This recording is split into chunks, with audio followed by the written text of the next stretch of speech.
Kung ikaw ay nagigising tuwing umaga at minsan ay may nararamdamang pananakit ng katawan, panghihina, o kaya'y napapaisip kung hanggang kailan pa ba tatagal ang lakas mo, ang video na ito ay para sa'yo. Maraming matatanda ang naniniwala na ang paghaba ng buhay ay nakadepende lamang sa gamot o swerte. Pero ang totoo, may mga simpleng bagay na pwede mong gawin araw-araw, lalo na tuwing umaga, na kayang magdagdag ng sigla, lakas at taon sa iyong buhay. Isipin mo ito, 2 tao na magkapareho ang edad, pero ang isa ay maliksi, masayahin at bihirang magkasakit, habang ang isa naman ay madaling mapagod at laging may iniindang karamdaman. Ano ang pinagkaiba nila? Hindi pera. Hindi rin mahal na bitamina. Ang pinagkaiba ay ang kanilang ginagawa tuwing umaga. Ang unang oras ng iyong paggising ay parang manibela ng buong araw mo. Kung paano mo ito hahawakan, doon tutungo ang kalusugan mo. Sa video na ito, ibabahagi ko sa inyo ang 5 bagay na dapat gawin tuwing umaga para humaba ang buhay, lalo na para sa mga nasa edad na. Hindi ito komplikado, hindi rin magastos, at higit sa lahat, kayang-kayang gawin kahit nasa bahay lang. Marami sa mga payong ito ay sinusuportahan ng mga eksperto sa kalusugan at napatunayan na ng maraming matatanda na gumaan ang pakiramdam at gumanda ang kalidad ng kanilang pamumuhay. Kaya bago ka magkape, bago ka humiga ulit, at bago ka magdesisyon na mamaya na lang, pakinggan mo muna ito hanggang dulo dahil maaaring isa sa 5 bagay na ito ang makapagbago ng takbo ng iyong kalusugan at posibleng makadagdag pa ng maraming taon sa iyong buhay. Unang bagay, tamang paggising at dahan-dahang pagbangon. Maraming matatanda ang hindi namamalayan na ang paraan ng kanilang paggising tuwing umaga ay may malaking epekto sa habang buhay. Akala ng karamihan, normal lang ang biglaang pagbangon, biglaang pag-upo o biglaang pagtayo mula sa kama. Ngunit sa totoo lang, dito pa lang nagsisimula ang maraming problema sa kalusugan tulad ng hilo, pagkahimatay, biglaang pagtaas o pagbaba ng presyon ng dugo, at minsan ay nauuwi pa sa aksidente tulad ng pagkadulas o pagkahulog. Kapag ikaw ay natutulog, ang iyong katawan ay nasa estado ng pahinga. Mabagal ang tibok ng puso, mas relaxed ang mga ugat, at iba ang daloy ng dugo kumpara kapag ikaw ay gising. Kaya kapag bigla kang bumangon, nagugulat ang katawan mo.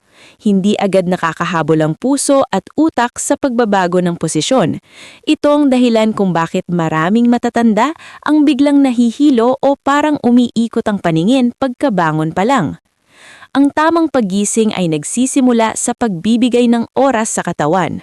Sa unang minuto ng paggising, manatili muna sa kama. Igalaw ng marahan ng mga kamay at paa. Iunat ang mga daliri, igalaw ang bukong-bukong at igulong ng kaunti ang leeg pakaliwa at pakanan. Sa simpleng galaw na ito, unti-unting nagigising ang mga ugat at kalamnan. Para itong paalala sa katawan na gising na tayo, dahan-dahan lang. Pagkatapos nito, umupo muna sa gilid ng kama. Huwag agad tumayo. Umupo ng 1 hanggang 2 minuto. Sa panahong ito, huminga ng malalim, dahan-dahang huminga papasok sa ilong at palabas sa bibig. Ang malalim na paghinga ay tumutulong sa mas maayos na daloy ng dugo papunta sa utak. Dito nababawasan ang posibilidad ng hilo at biglaang panghihina.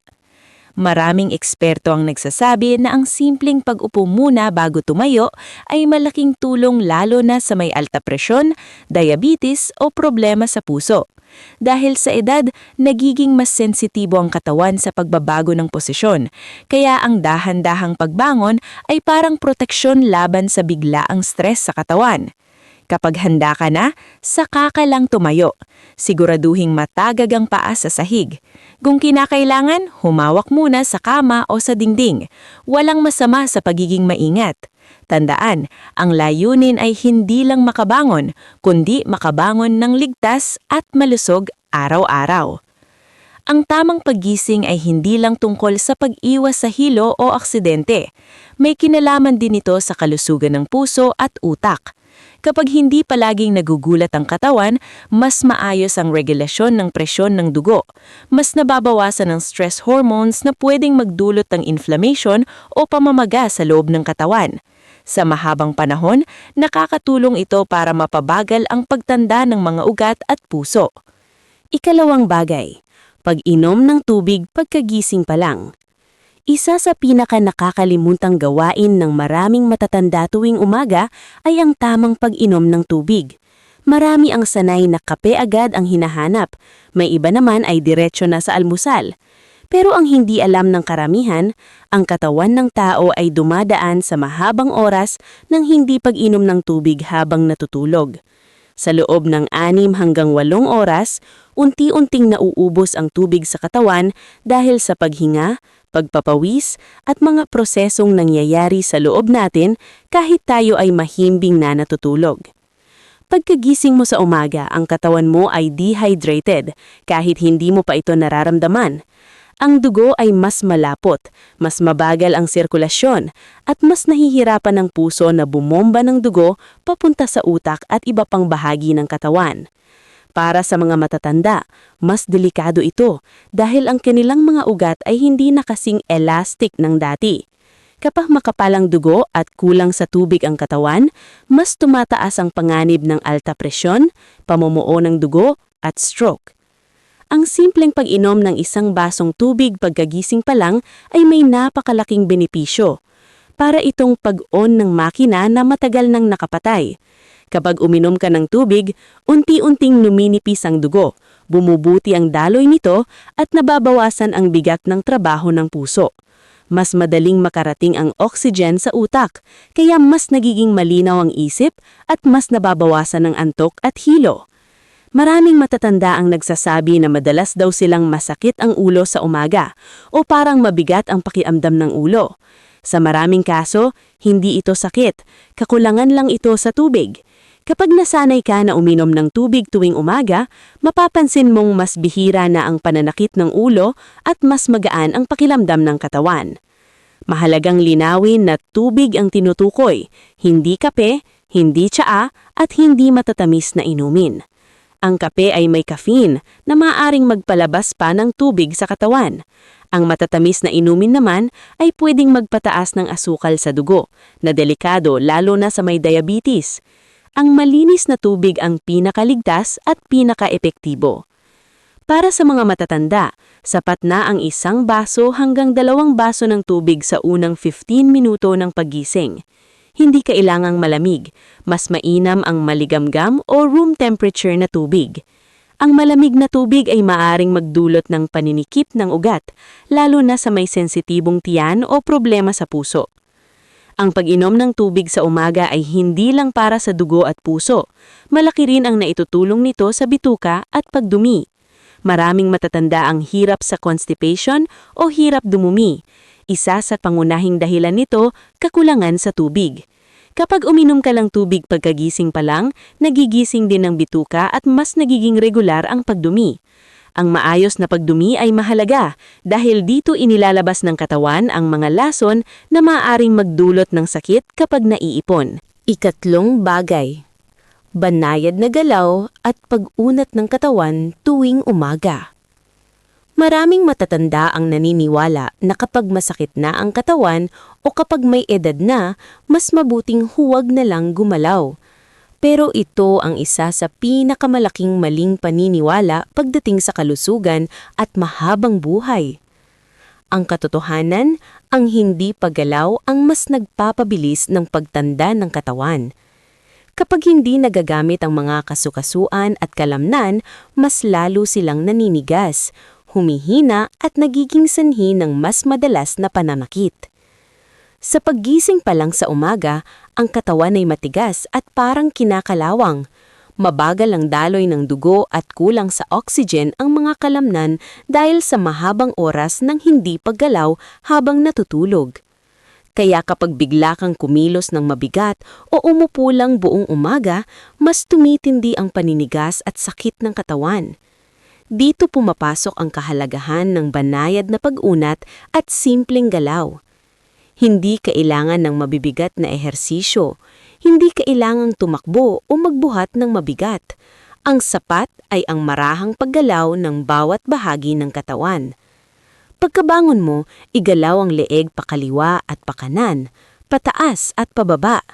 Iunat ang balikat at braso. Igalaw ang mga kamay at daliri. Ang simpleng galaw na ito ay nagigising sa mga ugat at kalamnan. Kapag naguunat ka sa umaga, bumubuti ang daloy ng dugo sa buong katawan. Mas maraming oxygen ang nakakarating sa mga kalamnan at kasukasuan. Dahil dito, mas nababawasan ang pamamaga at pananakit. Sa mga matatanda na may arthritis o rayuma, ang regular na pag-unat ay nakakatulong para mabawasan ang paninigas ng kasukasuan at mas mapagaan ang paggalaw sa buong araw. Isa ring mahalagang benepisyo ng paggalaw sa umaga ay ang pagpapalakas ng balanse. Habang tumatanda, unti-unting humihina ang balanse ng katawan. Ito ang dahilan kung bakit mas mataas ang panganib ng pagkadulas at pagkahulog sa matatanda. Sa pamamagitan ng simpleng galaw tulad ng pagtayo ng tuwid, dahan-dahang paglakad at marahang pag-angat ng paa, nasasanay ang katawan na maging mas stable. Ang paggalaw sa umaga ay hindi lang para sa katawan, kundi pati sa utak. Kapag gumagalaw ka, mas nagiging aktibo ang utak, mas nagiging malinaw ang isip, mas gumaganda ang mood at mas nababawasan ng stress. Maraming matatanda ang nakakaranas ng lungkot o pagkabalisa nang hindi nila namamalayan. Ang simpleng pag-unat at paggalaw ay nakakapaglabas ng natural na kemikal sa utak na nagpapasaya at nagpapakalma. May mga pag-aaral na nagpapakita na ang mga matatandang regular na gumagalaw tuwing umaga ay mas bihirang magkaroon ng depresyon at mas may positibong pananaw sa buhay. Kapag maganda ang pakiramdam ng isip, mas gumaganda din ang pakiramdam ng katawan. At kapag maganda ang kalusugan ng isip at katawan, mas humahaba ang buhay. Ang ikaapat na bagay, tamang paghinga at pagpapakalma ng isip sa umaga. Isa sa pinakahindi binibigyang pansin ng maraming matatanda ay ang paraan ng paghinga tuwing umaga. Akala ng karamihan, ang paghinga ay otomatik na ginagawa ng katawan kaya hindi na ito kailangang pag-isipan. Pero ang totoo, ang maling paghinga, mabilis, mababaw at puno ng kaba ay hunti-unting sumisira sa katawan at nagpapabilis ng pagtanda. Pagkagising pa lang sa umaga, marami ang agad nagmamadali. Iniisip agad ang problema, gastusin, sakit ng katawan, o mga responsibilidad. Dahil dito, bumibilis ang paghinga at tibok ng puso. Tumataas ang stress hormone sa katawan kahit wala pang ginagawa. Kapag araw-araw itong nangyayari, unti-unting napapagod ang puso, humihina ang immune system at mas madaling magkasakit. Ang tamang paghinga sa umaga ay parang reset button ng katawan. Kapag huminga ka ng dahan-dahan at malalim, binibigyan mo ng mensahe ang utak na ligtas ka at kalmado ang sitwasyon. Dahil dito, bumabagal ang tibok ng puso, bumababa ang presyon ng dugo, at mas nagiging balanse ang pakiramdam ng katawan. Para sa mga matatanda, napakahalaga nito. Sa edad, mas sensitibo na ang katawan sa stress. Ang sobrang stress ay konektado sa alta presyon, sakit sa puso, diabetes at maging demensya. Kaya ang paglalaan ng ilang minuto sa umaga para sa tamang paghinga ay isang napakalakas na hakbang para humaba ang buhay. Hindi ito komplikado. Hindi mo kailangan ng espesyal na lugar o kagamitan. Pagkagising mo, umupo ng tuwid o manatili sa kama. Ipatong ang isang kamay sa dibdib at ang isa sa tiyan. Huminga ng dahan-dahan sa ilong, siguraduhing ang tiyan ang unang umaangat, hindi ang dibdib. Pagkatapos, ilabas ang hangin sa bibig ng mas mabagal kesa sa paghinga papasok. Kapag ginawa mo ito ng 5 hanggang 10 ulit, mapapansin mong mas gumagaan ang pakiramdam mo. Parang may bigat na unti-unting nawawala sa dibdib. mas nagiging malinaw ang isip at mas nababawasan ang kaba. Ang ganitong klasing paghinga ay nagpapabuti ng oxygen supply sa utak at puso, na mahalaga para sa kalusugan ng matatanda. Ikalimang bagay, tamang pag-iisip at pagpili ng salita sa umaga. Maraming matatanda ang hindi nakakaalam na ang unang pumapasok sa isip tuwing umaga ay may direktang epekto sa haba at kalidad ng buhay. Hindi lang pagkain o ehersisyo ang may kapangyarihan sa katawan, ang isip at mga salitang binibigkas ay may mas malalim na impluensya kaysa sa inaakala ng karamihan. Ang paulit-ulit na negatibong pag-iisip ay unti-unting humihina sa katawan, habang ang positibong pag-iisip ay nagbibigay lakas dito. Pagkagising pa lang, may mga matatanda na agad sinasabi sa sarili, "Masakit na naman ang katawan ko, wala na akong lakas," o "tumatanda na talaga ako." Bagamat parang normal at totoo ang mga salitang ito, hindi alam ng marami na ang katawan ay nakikinig. Kapag paulit-ulit itong naririnig ng isip, tinatanggap ito ng katawan bilang utos. Unti-unti, nagiging totoo ang sinasabi. Mas bumibigat ang pakiramdam, mas bumabagal ang galaw, at mas bumababa ang gana sa buhay. Ang tamang pag-iisip sa umaga ay hindi nangangahulugang magpanggap na walang problema. Ang ibig sabihin nito ay pagpili ng salitang hindi sisira sa sarili. Sa halip na masakit na naman, maaaring sabihing, "Medyo may sakit pero kaya ko pang kumilos." Sa halip na wala na akong lakas, maaaring sabihing, "May sapat akong lakas para sa araw na ito." Maliit na pagbabago sa salita, pero malaki ang epekto sa isip at katawan.